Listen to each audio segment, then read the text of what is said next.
Let's turn to 1 Corinthians, the 11th chapter, and down about the 8th verse, I guess it is. About the 8th verse.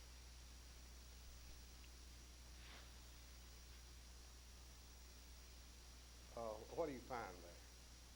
All right.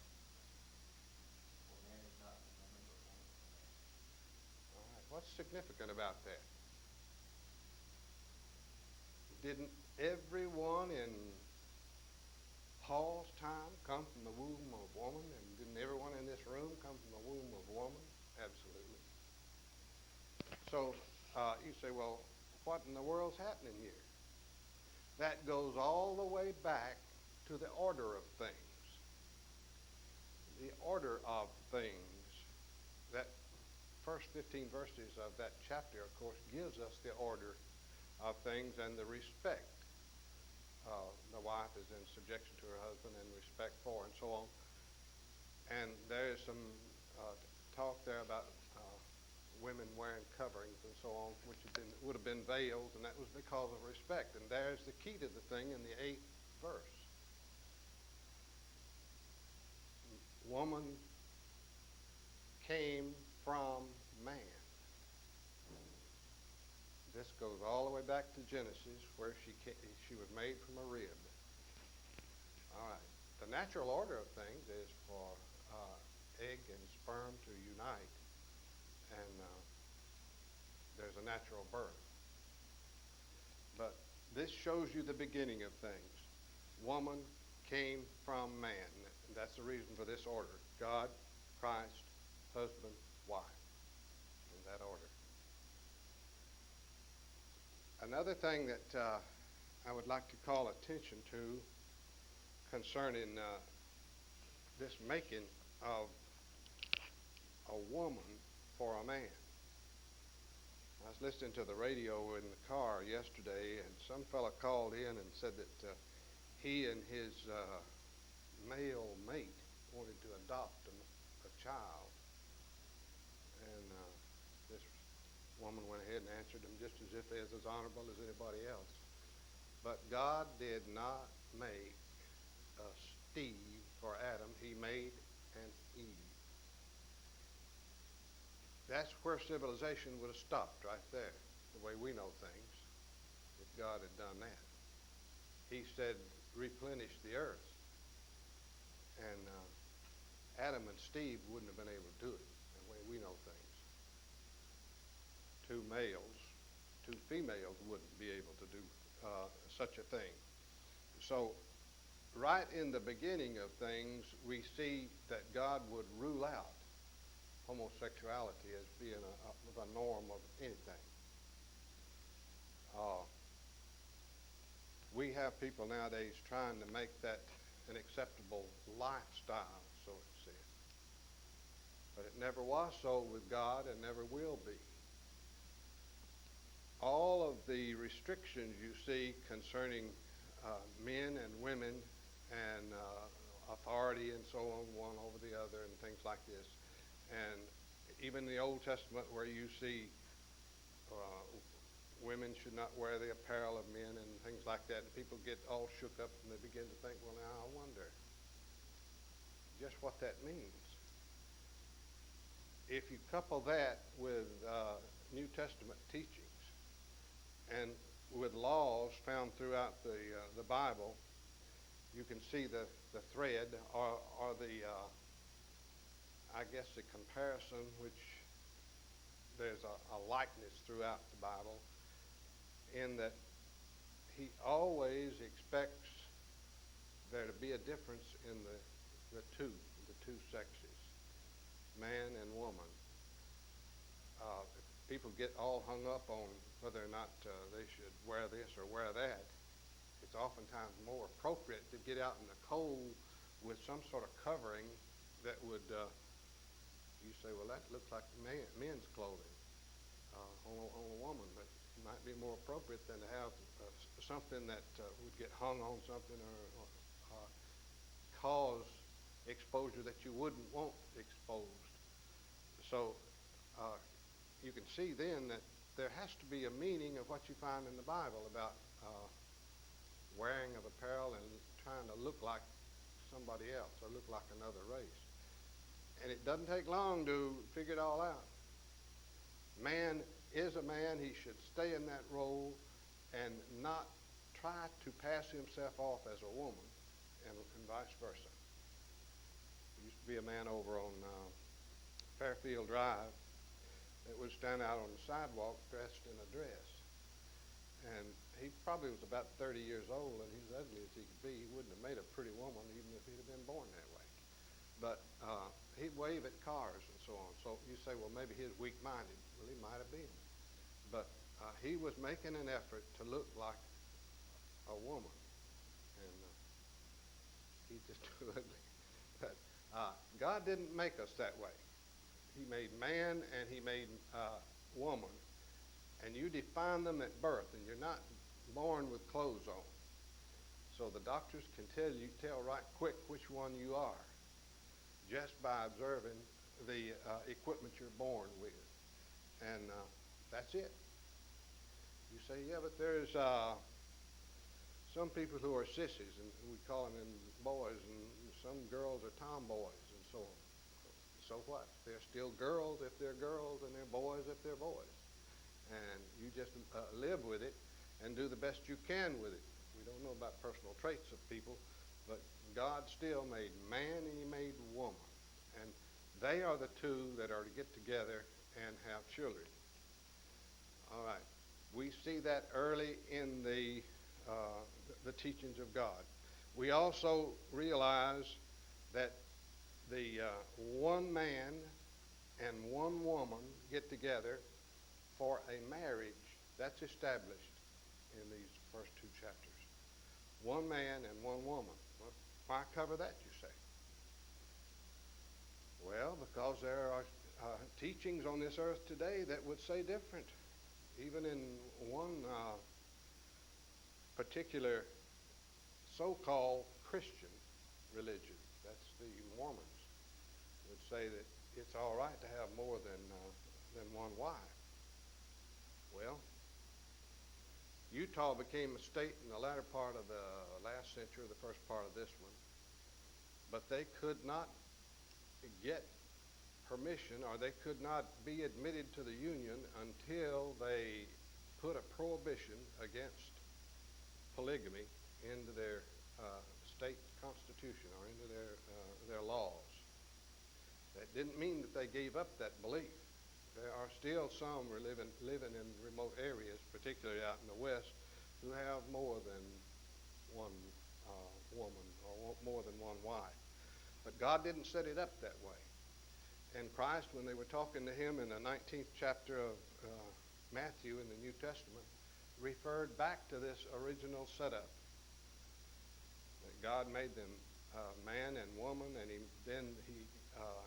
made them one flesh through what we now know to be called marriage. And that's the way it's supposed to be. One man for one woman until death separates them. Or if you want to put it the other way, one woman for one man until death separates them. Within that unit, there is to be the raising and rearing of families. All right, now, we got information now on the first man and the first woman, and they were placed in the garden, and you may not be able to see this with this map in the way, so I'll move it over this way a little bit. This line of time here that comes from the beginning down to wherever we are right now. You see there are three divisions of time that the Bible just naturally divides itself into. This patriarchal dispensation was the time during which there was a family religion. The father was the head of the household, patriarch, that's what it means, father, the head of the household. If you said matriarch, it'd be mother, the head of that family, or the head of the household, if you want to put it that way. But that's the type of religion they had for 2,500 years.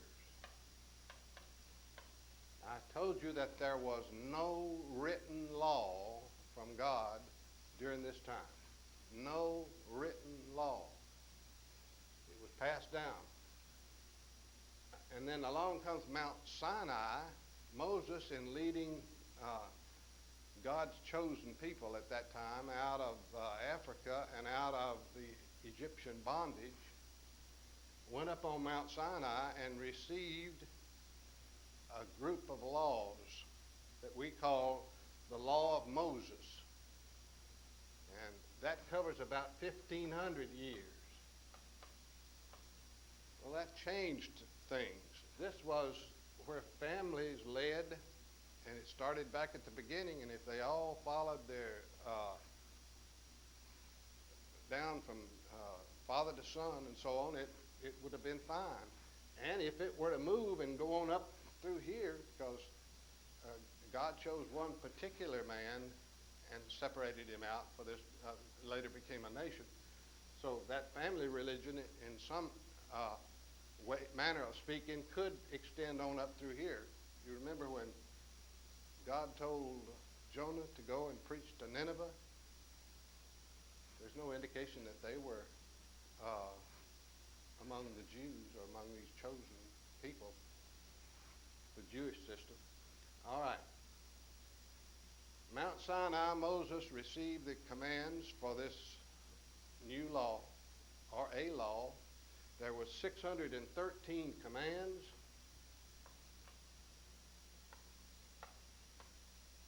And we think about the 10 commandments, but that's just the beginning. All these others are more or less modifying and expanding upon the original 10 commandments. We look at our Constitution and we look at the amendments to them, and we say, well, the first 10 amendments will never be changed. That's a Bill of Rights, man. That's so strong and so solid that that's the way it is. Well, people look at the first 10 commandments under the Jewish system. Well, that's basic, they say. Nevertheless, there's slightly more negative commands than there are positive commands under this new system, the law of Moses. And over here it was family religion. Here it was a national religion. Why? Because God told Abraham to he and his descendants he would make of them a great nation. And he gave this nation of people a law. This is called the law of Moses, a national religion. All right, we come to the cross of Christ, and you realize that Christ, let's say, began right along in here, and then there's 33 years here. And say, well, why not begin it with Christ? Well, in a sense, I guess you could, the introduction of this new type religion, but it didn't come into effect until after he died. A testament does not come into effect until a testator dies. And we learn here that the old law, the law of Moses, was nailed to the cross. It was done away with. You say, you're going to dump it, throw it out? Well, no, you can read it. There's lots of good things you can read in there. You read British history in order to understand American history. You read Roman law and on back to understand where some English laws came from. So historical value and to see how God treated his people in these times before the New Testament, it's of great value that way. But it does not bind us as a law now, because Christ, after he had died on the cross, and he made appearances, particularly to his 12 apostles, he came back, let's just put it right along in here, and he gave them a command. Now remember, this is a national religion, and it's limited. He gave them, during this time, a law, God did, that was limited to the Jewish nation of people. In order to get into this system, you could be proselyted into it. We look at Rahab the harlot, from the city of Jericho. She's in the lineage to Christ. We say, well, she was proselyted into this system. All right, that's a fair term. Over here, then, after Christ made appearances, or when he made appearances, after he died on the cross, he gave his apostles an order. That order we call what? The Great Commission. Here they were commissioned, well, in Christ's time, they were commissioned just to the household of the Jews while Christ was on the earth. But here, after he died, he said, now, I want you to go into all the world and preach the gospel to every creature. You can mix two or three of those commands there, like the one found in Matthew and the one found in Mark, and you'll come up with wording to this effect that we just mentioned here. He that believeth is baptized, that's Mark 15, or 16, 15, 16, shall be saved. So this says, don't just stay with the Jews anymore. Go into all the world. So what are we going to call it now? It was a national religion. This is an international. Everybody on the face of the earth, that's what this is for. An international religion. So these three divisions of time, that, a family religion, here, a national religion to one group of people, God's chosen people, and here, international religion. Of course, God still has chosen people. You know who they are? Christians. The Bible points that out. God's chosen Jews, if you please, are Christians. Those Jews don't like you to use that term when you're talking about Christians. But God's chosen people nowadays, they were Jews in those days, nowadays are Christians. Now, keeping that in mind, I'll give you one other principle that you need to always keep in your mind studying the Bible. There is a theme running throughout the Bible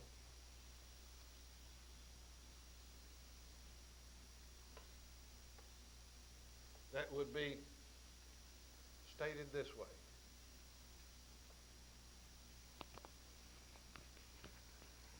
He is coming.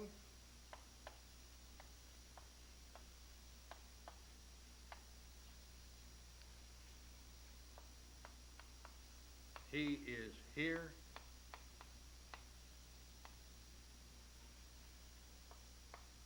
He was here.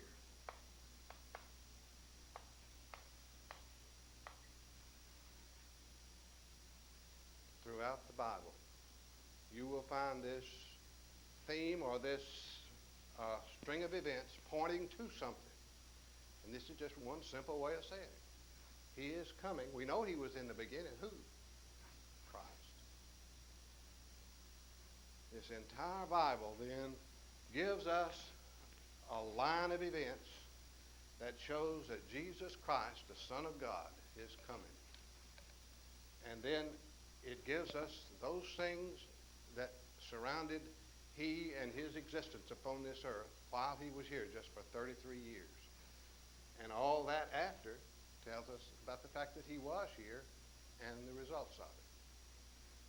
All right. Now with that, let's put a few events on this timeline. Creation. And we've talked about that.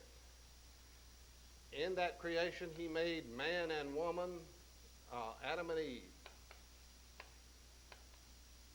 How long did Adam live? Somebody look that up for me right quick.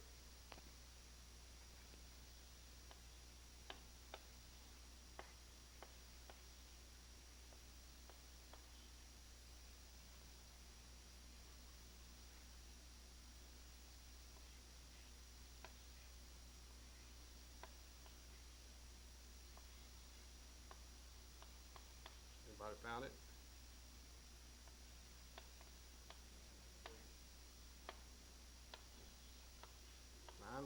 $930 years. See, those folks lived a long time in those days. Now, I'm going to give you about 3 people here that I want you to remember how long they lived. How long did Noah live? Look over to about 6th, 7th chapter, somewhere along in there.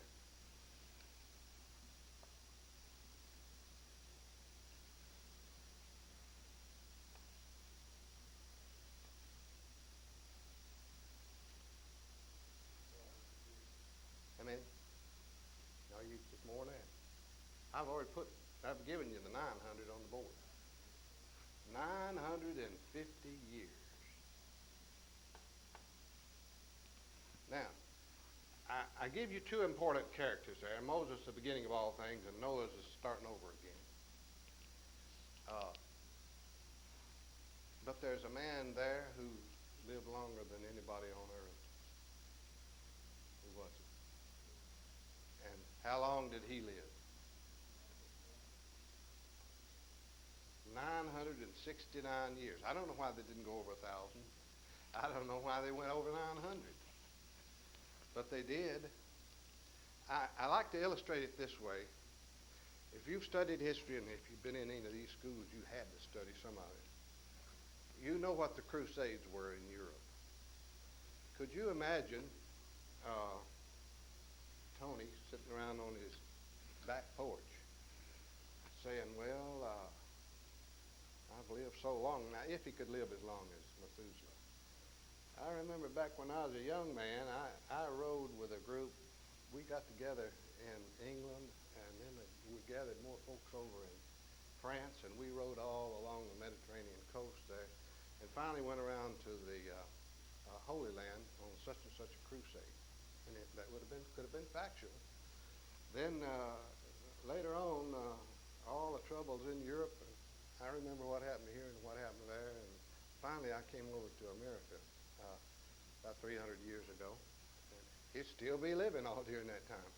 Wouldn't that be something to talk about? 969 years, and anybody that was on earth nowadays that had lived that long could have taken part in some of the crusades.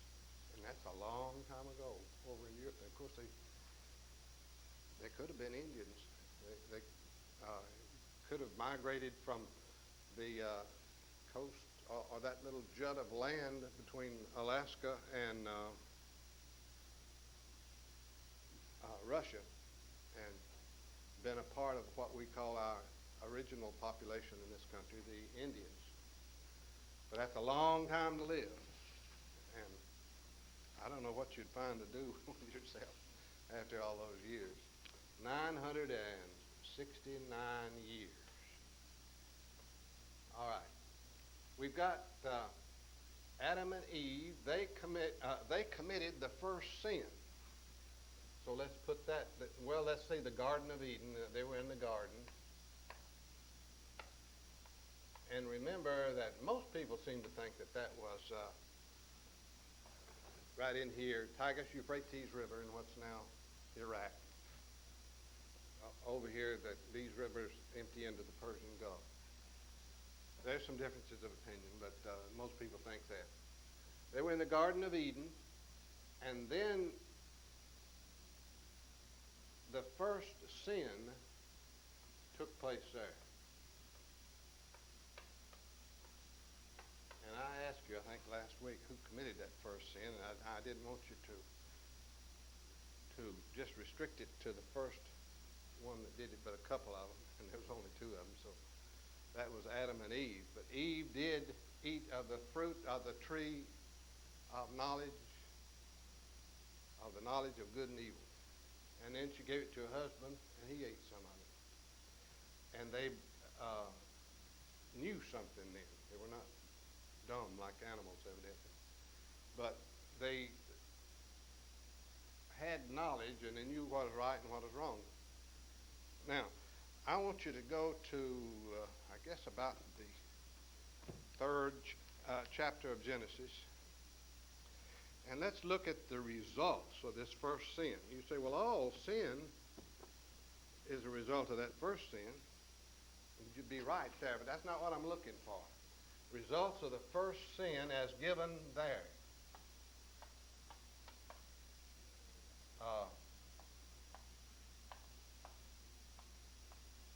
And this I want you to remember. Remember, there was a man involved, a woman involved, there was a snake involved,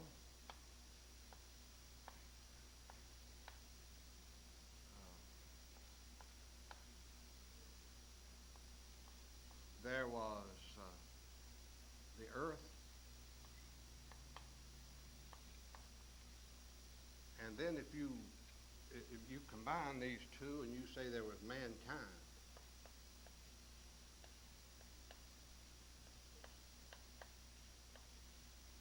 Right as it is makes it worse that way. All right. Now, reading there in about, let's start with the 9th verse of the 2nd or the 3rd chapter. And Jehovah God called unto the man and said, Where art thou? And he said, I heard thy voice in the garden, and I was afraid because I was naked. Now you remember the last part of the 2nd chapter said they were naked and they weren't ashamed. And I hid myself. And he said, Who told you that thou wast naked? Hast thou eaten of the tree whereof I commanded thee that thou shouldest not eat? And the man said, The woman whom thou gavest to me gavest to be with me, she gave me of the tree, and I did eat. And there's where it began. Husbands blaming things on their wives. But nevertheless, she started off. And Jehovah God said unto the woman, What is this that thou hast done? And the woman said, The serpent. Now, I blame it on somebody else. There's the snake come into this picture. The serpent beguiled me, and I did eat. And Jehovah said unto the serpent, Because thou hast done this, cursed art thou above all cattle and above every beast of the field, and upon thy belly shalt thou go, and dust shalt thou eat all the days of thy life. I wonder if the thing walked in those days. But at any rate, if you were going to fill it in, now you found what happened to the snake, the serpent, the devil, in the form of that snake. But then this snake, or the serpent, that's to remain upon the earth, he would, I hope I didn't pull that list. He would crawl upon his belly and be hated of man and so on. And he said, Thou shalt eat dust all your life. And I will put enmity between thee and the woman, and between thy seed and her seed, and he shall bruise thy head, and thou shalt bruise his heel. That's taken as the first prophecy in the Bible about Jesus Christ. The serpent will bruise the heel of Christ. Christ had to go through terrible things upon this earth, but Christ would deliver a knockout blow to the head of the serpent, because he would give us a scheme of redemption. Unto the woman he said, I will greatly multiply thy pain and thy conception. In pain shalt thou bring forth children, and thy desire shall be to thy husband, and he shall rule over thee. Now here's one of the original order of things. You started this. Now you're going to be in subjection to your husband the rest of the time on this earth. You should be.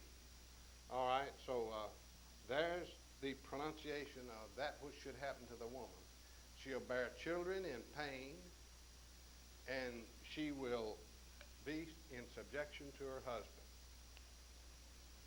And almost all people who study animal life will tell you that most animals do not go through the type of pain that women do in having babies.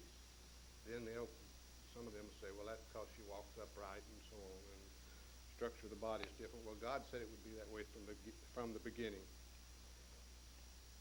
And unto Adam he said, Because thou hast hearkened unto the voice of thy wife, you listened to her, you shouldn't have, and hast eaten of the tree of which I commanded thee, saying, Thou shalt not eat of it. Now, here's the pronunciation of curse upon him. Cursed is the ground for thy sake. In toil shalt thou eat of all the days of thy life. Eat of it of all the days of thy life. Thorns also and thistles shall it bring forth to thee, and thou shalt eat the herb of the field. There's two of them. The man's going to have to work, and he's going to have a rough time of it to take care of his family, and the earth is not going to treat him kindly. Thorns and thistles He'll have to till the soil, and he'll have to get out all those type things. Weed out the problem plants. Again, it makes you wonder what this Garden of Eden was like. To a farmer, it might have meant there was no Johnson grass. It might have meant there was no thorns, no thistles, no briars, and things like that, just what they wanted. It must have been utopia. But God says, it's not going to be that way now. You sinned, and here's what's going to happen. And there's pronunciation upon 4 of them. Verse 19, in the sweat of thy face shalt thou eat bread till thou return unto the ground. That's part of the pronunciation upon man. You're going to get out there and work and sweat for your living. And as long as you live, finally you will return to dirt. For out of it wast thou taken. I asked you a while ago about what was man made from. You said dust, rightly so, but you could have said dirt, which is all right. For dust thou art, and unto dust thou shalt return. And the man called his wife's name Eve, because she was the mother of all living. And Jehovah God made for Adam and for his wife coats of skins and clothes and so on. And Jehovah God said, behold, the man is become as one of us, to know God, good and evil, and now lest he be put forth his hand and take also the tree of life. See, the tree of life was in there, and eat and live forever. Therefore Jehovah God sent him forth from the Garden of Eden to till the ground from whence he was taken. So he drove out man, and he placed at the east of the Garden of Eden the cherubim, and the flame of a sword which turned every way to keep the way of the tree of life. Now, he had already told them that the day you eat of it, you'll surely die. Well, the way we look at that figurative, that's in actual fact, not that very day did he die, but what happened to mankind? He dies. This fellow here lived 969 years, but he died. We all die. And God had said that we'll close this garden off just so you can't eat of the tree of life and live forever. So there's your results of sin. Man, you're going to have to work for a living and earn what you do with the sweat of your face, and your way is going to be hard upon this earth. And woman, you're going to bear children in pain, and the snake, you're going to crawl on your belly and be hated. The earth will bring forth thistles and thorns and so on, and mankind will die.